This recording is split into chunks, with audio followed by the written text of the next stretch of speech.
fin des années 70, le guitariste de l'un des groupes de rock les plus grands et les plus vénérés des États-Unis a choqué l'industrie musicale avec une décision radicale et étrange. Agacé par le fort changement d'identité que subissait son groupe, il a ramassé ses guitares et a quitté le studio exactement au sommet de leur succès commercial et de leur récompense. L'abandon soudain d'une mine d'or serait déjà impressionnant, mais ce qu'il a décidé de faire de sa propre vie dans les années qui ont suivi digne d'un scénario de science-fiction. Ce guitariste n'a pas formé un nouveau groupe, ni ouvert une maison de disques. Il est devenu un expert respecté des systèmes antimissiles et de la sécurité nationale pour le ministère de la Défense des États-Unis, apprenant la haute technologie militaire de manière presque totalement autodidacte. Le nom de ce génie excentrique est Jeff Skunk Baxter.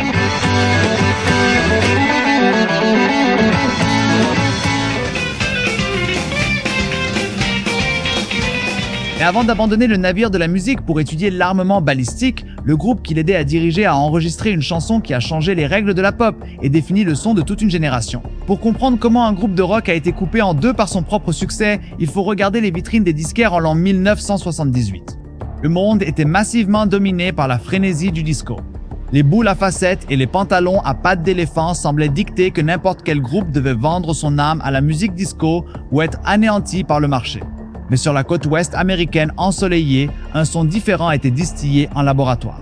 Une alchimie parfaite qui mélangeait l'attitude du rock classique, la légèreté indéniable de la pop radiophonique et la sophistication harmonique des grands groupes de jazz. Pour les fans qui ont grandi en écoutant des classiques excitants et lourds comme Listen to the Music ou Long Train Runnin', la transition sonore des Doobie Brothers a été un choc absolu.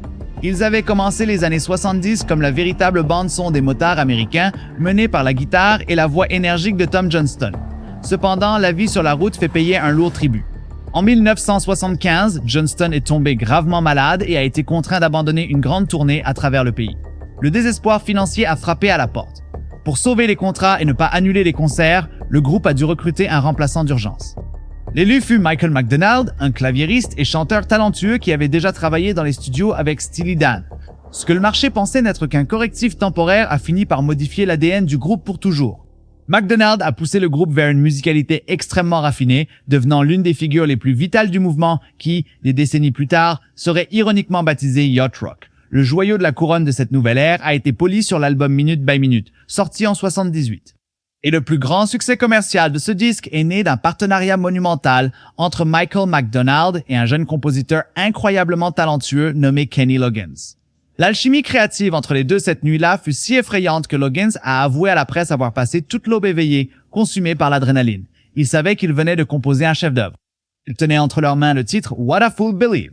Une curiosité fascinante et ignorée par l'industrie de masse est que le premier enregistrement officiel de cette chanson n'a pas été fait par les Doobie Brothers. Kenny Loggins lui-même a sorti la chanson des mois plus tôt sur son excellent album solo Nightwatch. Et ce n'est que lorsque les Doobie Brothers ont branché leur équipement et enregistré leur version que la planète s'est arrêtée.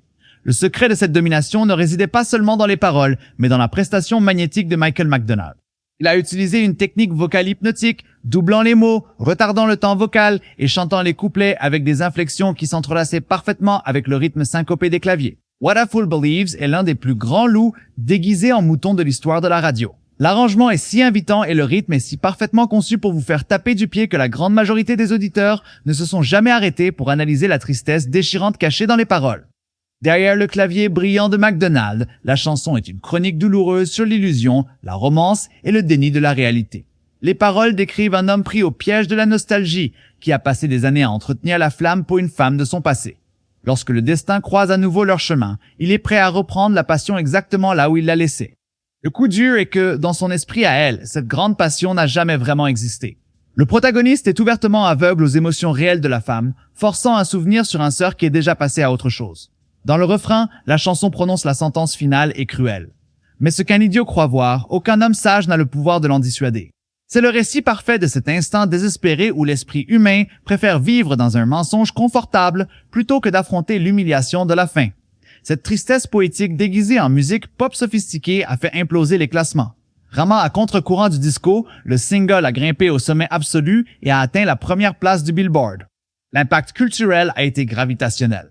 L'enregistrement a été couronné par les Grammy Awards de la chanson de l'année et de l'enregistrement de l'année, les trophées les plus convoités de l'industrie américaine.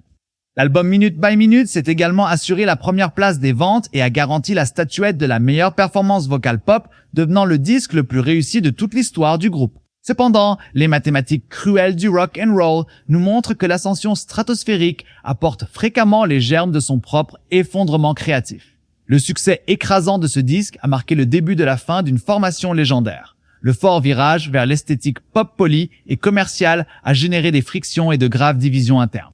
Le guitariste Jeff Baxter, l'homme qui avait ironiquement invité McDonald à rejoindre le groupe, s'est rendu compte que ce son propre n'avait plus de place pour ses racines liées au rock sale et au blues. En 1979, Baxter a préféré la voie de l'intégrité personnelle, a fait ses valises et a échangé la royauté du rock contre les lourdes portes du Pentagone et de la technologie militaire. Les Doobie Brothers ont lutté pour aller de l'avant sous la nouvelle esthétique, mais les années d'usure émotionnelle ont présenté la facture. Au début des années 80, Michael McDonald lui-même a décidé que le moteur créatif du groupe avait atteint ses limites et a fait ses adieux pour se concentrer sur une brillante carrière solo. Le groupe a fermé ce chapitre de manière définitive. Le divorce artistique était irréversible, mais l'héritage de cette courte période d'expérimentation est resté intact dans les coffres radiophoniques du monde entier. Les décennies ont passé, les rancunes de l'industrie ont disparu et le temps a prouvé l'ampleur de cette œuvre.